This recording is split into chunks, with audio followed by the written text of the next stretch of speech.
Hey, welcome friends. Welcome to my YouTube channel and thank you very much for giving your valuable comments and liking my videos. I once again request you to spread it to many other people so that they can also take value out of it, and I can also get a lot of feedback from you so that I can constantly improve on my future videos. This is extremely important video for all of you. Those people who want to get into the project management, which is a nation building stream, and people who are already inside the project management as a career, this is an important video for you. I request you to go through this video again and again and give your valuable comments. This is related to getting into a project management field. You need to give an interview. As a project manager, what are the questions which are expected in any interview? And I have selected 25 out of them. These are project management 25 important interview questions. Remember, I had a series 1, and I'm sure you have taken note of this and taken value out of that video. There were 10 or 12 questions which I already covered in my earlier videos, and this is the series 2. The next video is going to talk about more deeply into the questions and its expected answers. I'm sure you will like it and spread it to many people who want to get into this nation building stream, the project management. Let us start. The first question is on roles and responsibilities of a project manager. So the answers are related to these points. Initiation to closing. Project manager is responsible to initiate the project and to close the project, and that is the overall role. The next responsibility is activity and resource planning. He should be able to plan the activity and the resources required to complete that activity. Important part is organizing people, getting them together and motivating them to give their 100% so that the project goals are achieved, the project success is achieved. And there's very important role as a project manager where the leadership comes in first, to organize people and motivate them. He has to manage the scope, time and cost, 3 important triple constraints. He has to balance this basically 3 constraints so that the projects are not affected because of overbalancing of one point or one cost or one scope or one time, right? He has to manage the stakeholders, and for that he has to have communication skills, better communication skills. Projects are full of risks, so one of the critical responsibility is to manage those risks which are happening or which can come on the project. That's another roles and responsibility. Monitoring project progress. Obviously, the review of the progress is very important, and he should be able to monitor it. All of this is important, but the most important responsibility is integrate all the project activities, because a lot of things are done differently at different places by different people. Project manager is the one who act like the maestro in an orchestra, where different people play different music elements or music instruments, but he manages to get one music which is very pleasing to our ears. Similarly, a lot of people do a lot of work. Project manager is supposed to integrate and present you the project as a whole, and that's the roles and responsibilities. I think these answers will definitely be able to start the interview process. Very important question. The second question is, how do you define the project? Now, project is a temporary endeavor to create a unique product or a service, and that's the basic definition of a project. It has a definite beginning, it has a definite end. The projects gets a lot of people, and that's why collaboration comes. And in projects, the ideas in the mind gets converted into reality. Any idea which is converted into reality is through the projects. The implementation happens through the projects, and these projects have been very important in civilization, in the history of mankind. The projects, a lot of examples of projects which has helped the civilization to grow, the mankind to grow, and that's the definition of the project. It should be. The third one, how do we make a project plan? Right? Project management plan is very important plan, and for that, understanding the project requirement is important. Understanding and organizing team members is important. We need to identify who are the stakeholders, and we need to have communication plans, how to manage those stakeholders, how to manage the entire team, what are the project qualities. The change management, projects will have changes. How do you manage is very important, otherwise change management will take over and the project will have chaos on the project. How do you manage the project resources? So this is a guiding plan, on how I'm going to approach the project. So you have to have these elements which are very important. The one important thing which comes out of this, as of the project plan is what I'm going to do, how I'm going to do, and when I'm going to do. These three important questions are defined in this project management plan or project plan. These have to be there. What I'm going to do, that is scope, how I'm going to do, that is what is the approach I'm going to adopt, and when I'm going to do, the time. So this is very important, and you can give this answer accordingly.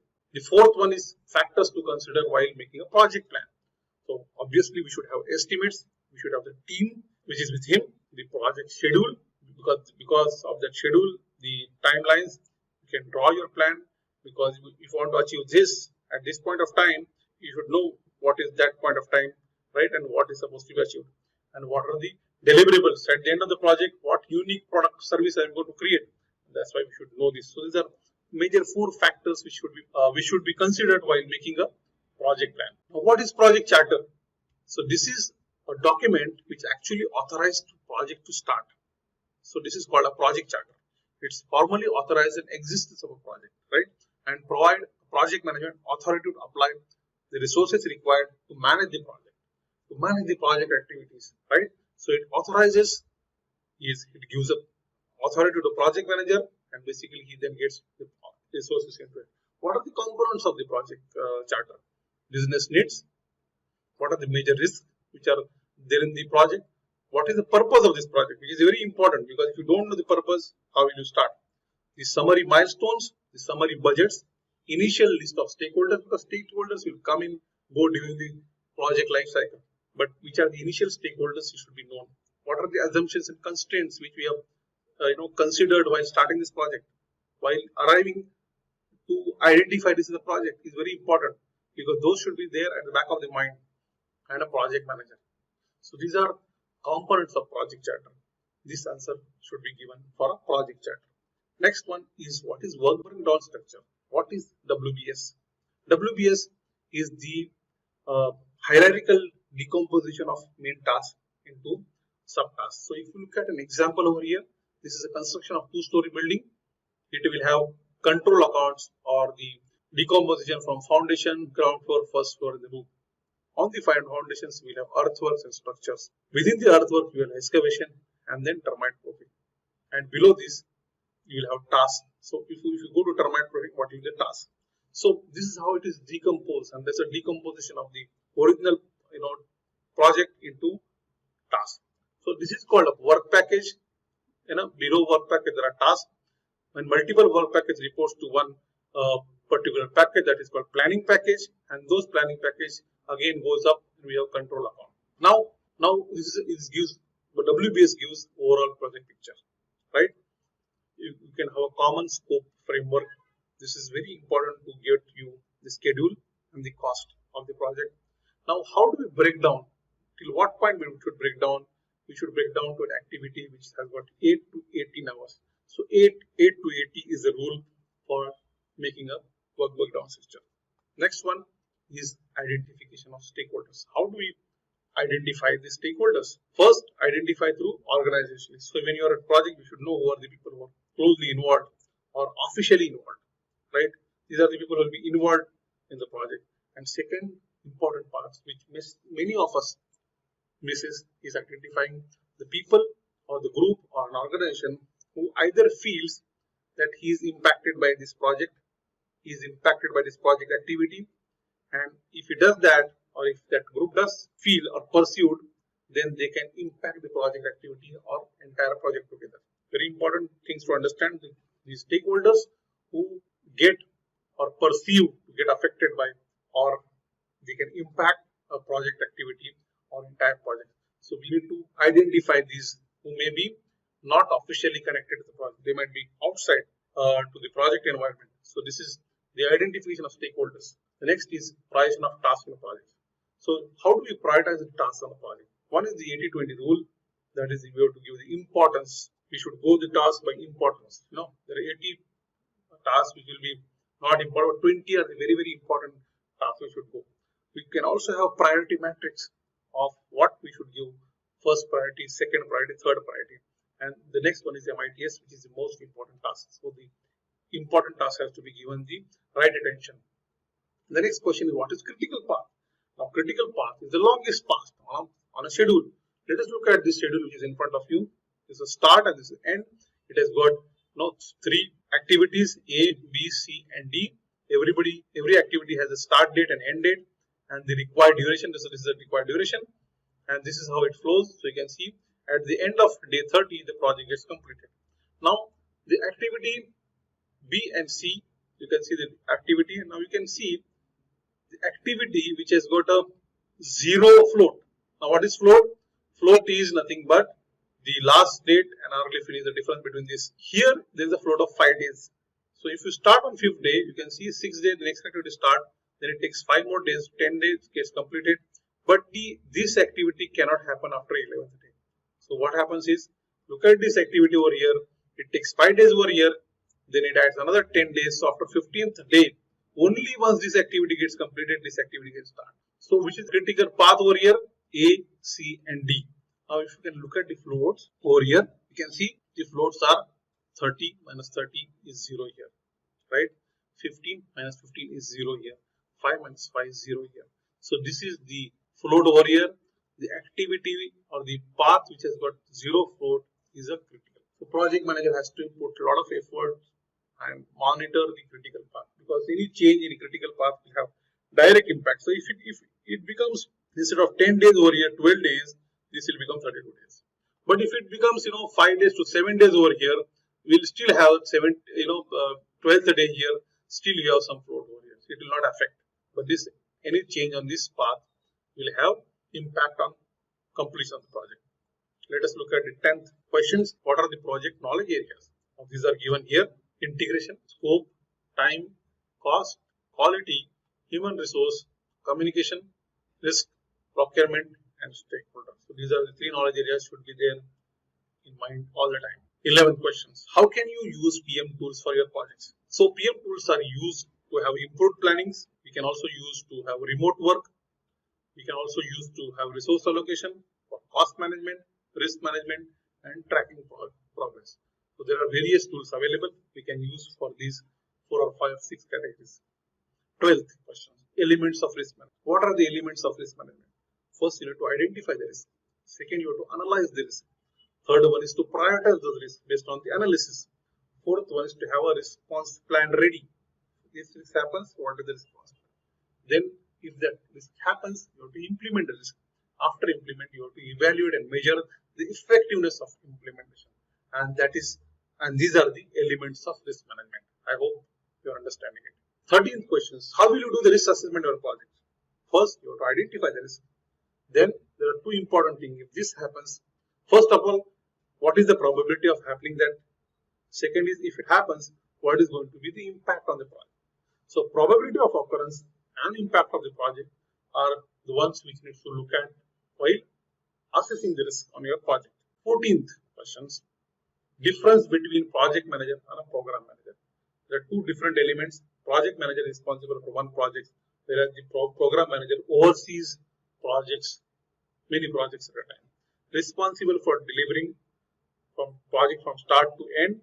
Here it has a long-term strategic objectives, because you will have multiple projects. Now in projects or project manager, the purpose, the objectives are very crystal and clear. And for program manager, it is an ongoing activity because he manages multiple projects. So that's the difference between program manager and the project manager. 15th questions. Why does project fail? And these are the elements I think it can go through. One is lack of project management processes. People don't adhere to this. Ineffective communication. This is a major element in failing any project. Sufficiency of assumptions. The assumptions with which the project was started, there was an issue, and that can also have major impact on project. Lack of change management. As I said, projects have changes. How do you manage will decide if the project is done properly or not. So if there is no change management process, it will have impact, and it will have impact on failure of the project. Impractical customer experiences, impractical customer expectations. People, they know this is going to be take this much time, but they want early. People and technology challenge, at least in industry like MEP, it has an issue because availability of skill and competent resources is a challenge. Incompetent project manager, incompetent leader, and that's one of the major element of why does a project fail. If you don't have a right leader, right? Project manager, projects are bound to fail. 16th one, strategy to engage stakeholders. First of all, identify the right stakeholders. If you miss this point, other points doesn't matter. You have to identify the right stakeholder, identify their power and interest in the project. It's very important how their influence is, how their power is, and what are their interests.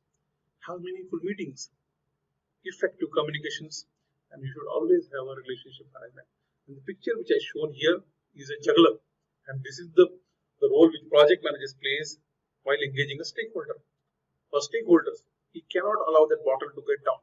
If any of the stakeholders comes down, it will have impact on the project. So that's why the project managing stakeholders is very, very important. 17th question, how do we create resource management? First, you should decide or determine available resources. Assign them. Plan the duration of engagement on the project. You have to have a resource scheduling. After that, you need to track the progress. There will be some adjustment flexibility required. You have to accommodate that flexibility or adjustment, and you should also retrospect for the future plans on that project. So this is how you create a project management, project resource management. Important part. And when I say project management is more art than science, this question comes: how do we keep the team motivated? And there are various tips. Some of them are here. Provide challenging and self-development opportunities to team member. People want to take challenge. People want to develop. You have to give that chance to develop them. There will be errors which can be managed, but you have to first allow them. Right compensation for according to the work. Build as a leader trust and transparent and healthy environment. Set clear goals. They should know what they are supposed to do, and keep your doors always open because people can come and ask for any help. Give constructive feedback. Set a goal, and if you find there is an issue, you have to give the constructive feedback. Whenever you give the feedback, you have to give it alone, right? You cannot give feedbacks or at least a negative feedback to the in front of others. Celebrate smallest of achievement. Another important part. So that builds, get the team together to celebrate. You achieve something to celebrate. Discipline for all. You cannot have different discipline rules for different people. And as a leader, you should walk the talk. Discipline should also be part and parcel for you. It is also for you. So if you follow this, I think you can keep the team motivated. 19. Sources of conflict. When people come together, chances of conflicts are already there. So what are the sources? Sources could be progress, could be budget, could be time, could be ego, could be lack of trust, and one of the important part is communications. So this could be the sources of conflicts. Now, how do we resolve those conflicts? Resolution of conflicts, very important. You, as a leader, you must be listening to all the sides. Do not prejudge. Do not see that this person is bad. So this in this situation also you must have done something else. So please listen. Do not prejudge. Get affected parties together and confront. Confront the issue. Don't confront the people. Confront the issue and find a resolution through a dialogue. And try and find out resolution which is acceptable to both the parties. It's a win-win situation for this. 21. Question 21. What are the best leadership approach? First, as a leader, as a project manager, you should have excellent communication skills. You have to be cool and calm in all times. You have to be proactive. You should see, ability to see future. You have to have vision in front of you. You cannot have today's day and tomorrow's work. You should have proper vision of the project. Positive attitude, integrity, very important. Transparency, very important. And you should have always a problem-solving attitude. You cannot be running out of the problem. You should be able to get them and solve the problem together and get a team together. 22. Question 22. How do we manage underperforming assets in team? We should have a roadmap for clear improvement, clear expectations, clear goals have to be told to them, constant review and giving constructive feedback, introspection of project management behaviors, and abundance of PM tools. You should have a lot of tools that people can take care of this. People can use those tools and perform. Question 23. What is gold plating? Gold plating means intentionally adding extra features or functions to the products which are not included in the scope statement. So it is, giving little extra which is not required. Gold plating is not the way to do. What is the scope creep and how to avoid it? So these are the smallest changes which goes unnoticed and which can have larger impact on the project. So this can be caused by client requirement changing for adding small features, and project creep is risk on the project. How do we control this? Be vigilant from the day one, understand the client's vision, understand the project requirement, include process of changing scope. So change management scope should be part of this. Guard against gold plating, nothing extra, nothing less, nothing more. Use your online project management software, which will be able to help you to track this. And the last question is how to manage difficult stakeholders. Clearly communicated goals have to be there. Project goals have to be told to everyone. And if there is lack of clarity there, then you will have issue. Right and early identification stakeholder is very important. If you miss any stakeholder, it will have impact. Right communication metrics and constant communications and meetings is important. I have a beautiful video on managing difficult stakeholders. The link is here. I will also put the link in the description box. This is a very important video. It takes care of larger part of how do we manage difficult stakeholders. Thank you very much for your patient listening. You can follow me on YouTube, LinkedIn, and Facebook, as well as ejazkazi.com. I just want to announce two important things here. One is very important, valuable course on project management importance. The links is here. Once you want to get into this stream of nation building, can take advantage of this project management importance course. Lot of value, and very, very affordable cost. Make use of this. The second course is available on Udemy on the project risk management. Again, a very valuable course at a very, very affordable cost. I request all of you to go through these courses. Links are also given in the description box. You can click them and get an lifetime access for this course. Thank you very much for your patience.